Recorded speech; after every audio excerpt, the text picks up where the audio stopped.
Hello, my name is Peter Driscoll, and I will be doing an interview with Ollie Sahai about my uh, research paper to end homelessness in Austin. Why did you choose the topic of homelessness in Austin?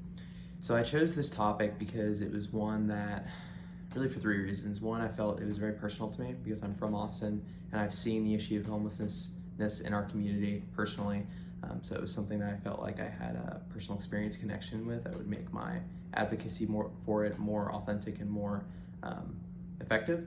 The second reason is that I think it's an issue that offers a lot of utility if it were to be solved, because you literally have people living on the streets in our society, and I think that's something that's grossly just kind of unethical, that you have people in such terrible living standards in the richest nations in the world. The third reason is one that I think one that affects everyone, because everyone in all the communities around the world can see the poverty and the, just how homelessness affects their local communities. So it's one that hits home for everyone. What is currently being done regarding homelessness in Austin? So currently you have two main prongs to dealing with homelessness in Austin. One is ECHO, the Ending Community Homelessness Organization.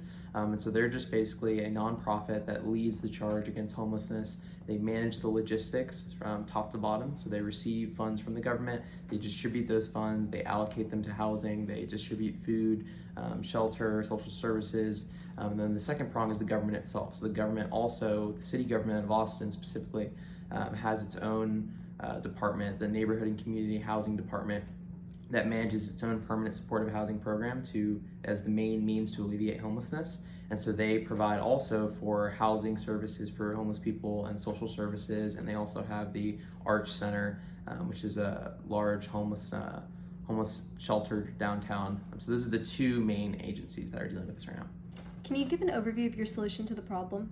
Yes, so my solution essentially consists of three main components. The first component is to declare a right to housing. So this right would be essentially an addition to the social contract between the government and its citizens in the city of Austin, and hopefully throughout the United States. And it would guarantee that everyone has a right to food, water, and shelter, which I think everyone can agree is a fundamental right to being a human being, and is something that should have been guaranteed a long time ago by the government as really just a quality of humans and their life itself.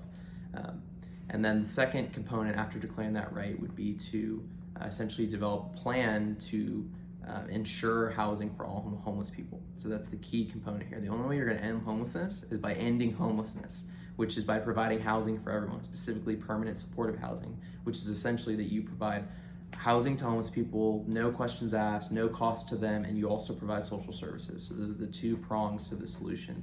And the way to get this done would be to pass a ordinance, which would be backed by a vote in the city of Austin, and that would essentially put forward a plan for the government to ensure housing for everyone by providing for permanent supportive housing for all 1,300 approximate homeless residents of the city of Austin. And then the third phase of this plan would be to actually implement it with ECHO, with the government itself, to actually raise the money through a bond issuance to provide for this housing for everyone. So that's the plan.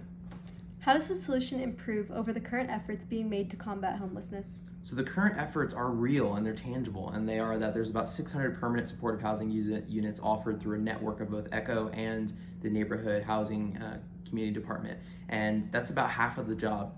We have another 50% of the population of homeless people that still live on the streets long term. My solution is saying, let's just get this done. Let's go all the way. Let's provide this right. Let's get everyone under shelter, and let's be the first city in the world to do it. Your solution seems to be overly reliant on the government.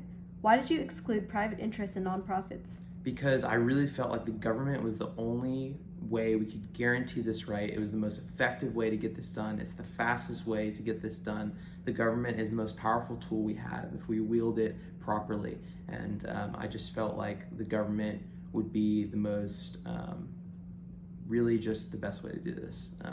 Of course, using supplemental measures such as incorporating ECHO and private interests, but the government is going to have this mandate, and the government alone.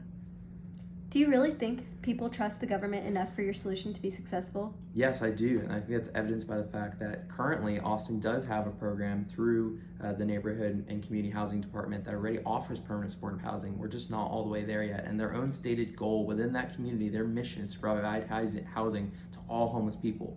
So I do think, especially on the municipal level where people trust their governments, that there is enough belief in the government to give them this mandate.